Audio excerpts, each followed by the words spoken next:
Assalamualaikum warahmatullahi wabarakatuh. Kembali lagi di Asal Usul Channel. Puja dan puji syukur kehadirat Allah Subhanahu wa Ta'ala, yang mana kita masih diberi kesehatan, umur panjang, dan dimudahkan mencari rezekinya. Bagi yang baru menemukan di Asal Usul Channel, dukung channel ini dengan menekan tombol like, komen, dan subscribe.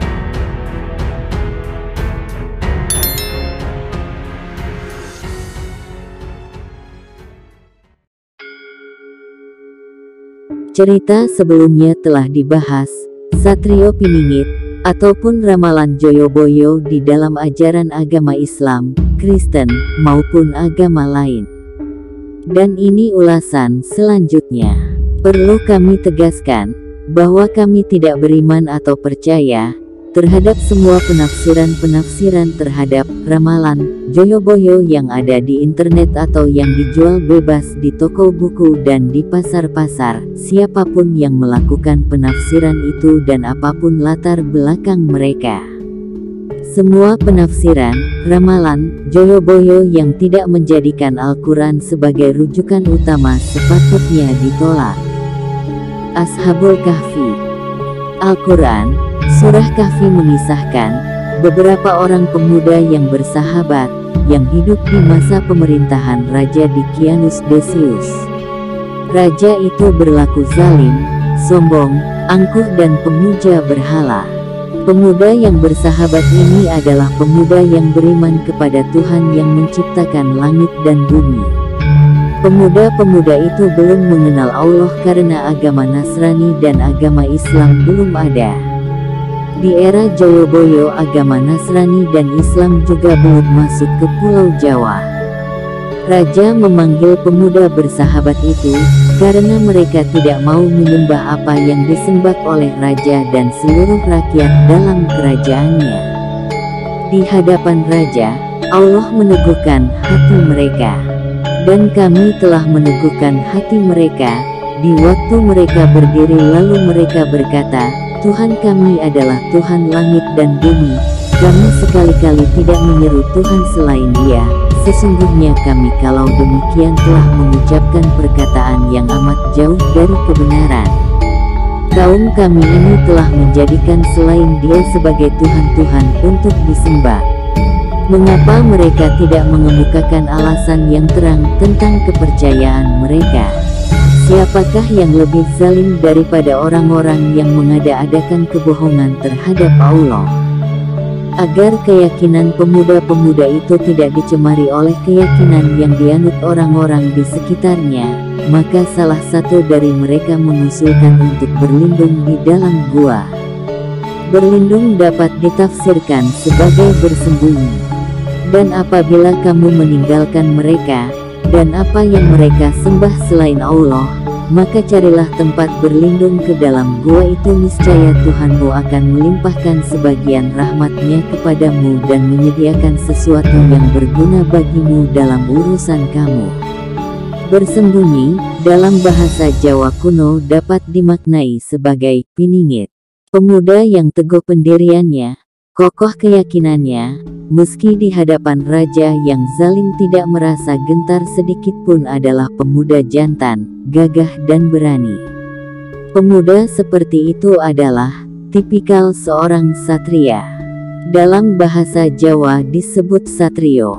Umat Islam yang ada sekarang ini adalah umat yang hidup dan tunduk pada kekuasaan raja yang bernama hawa nafsu.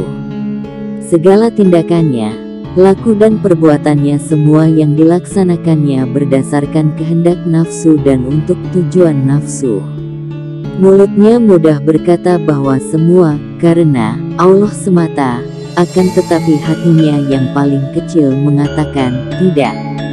Mereka memiliki tujuan lain, yaitu untuk mendapatkan uang dengan bahasa yang lebih dihaluskan, rezeki Allah. Hal itu tidak dilarang dalam agama, malah dianjurkan dengan tujuan agar umat Islam bisa hidup sejahtera dan berkecukupan, kemudian membagi rezekinya dalam bentuk zakat dan sedekah.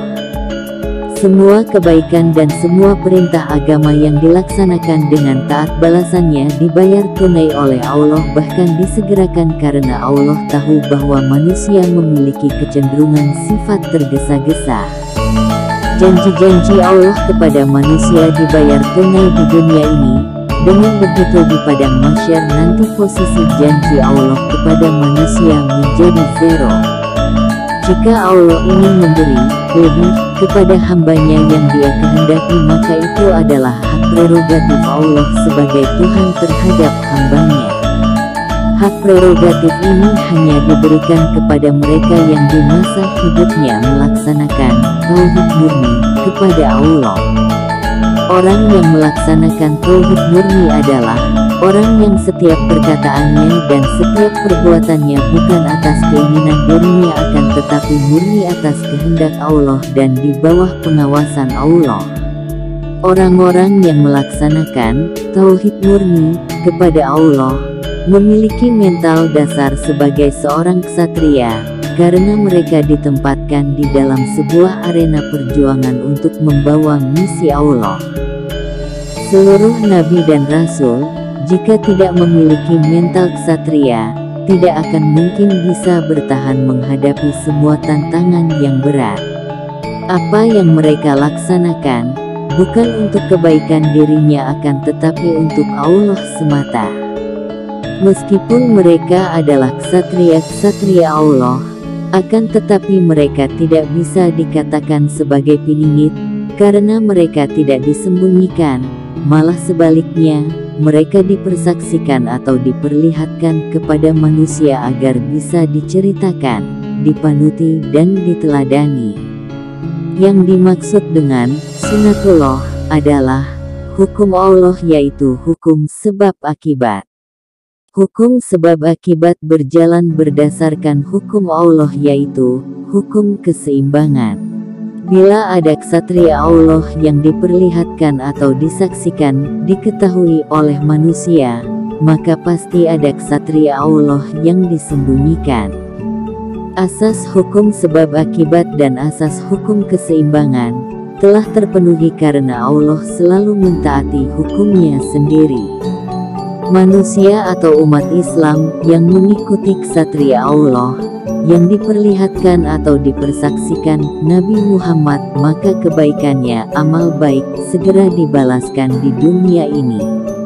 Keburukannya ditangguhkan setelah pengikut itu meninggal dunia.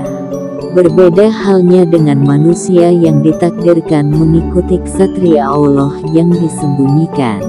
Pengikut ini akan mengalami ujian dan cobaan berat terlebih dahulu baru bisa mendapatkan kebaikan.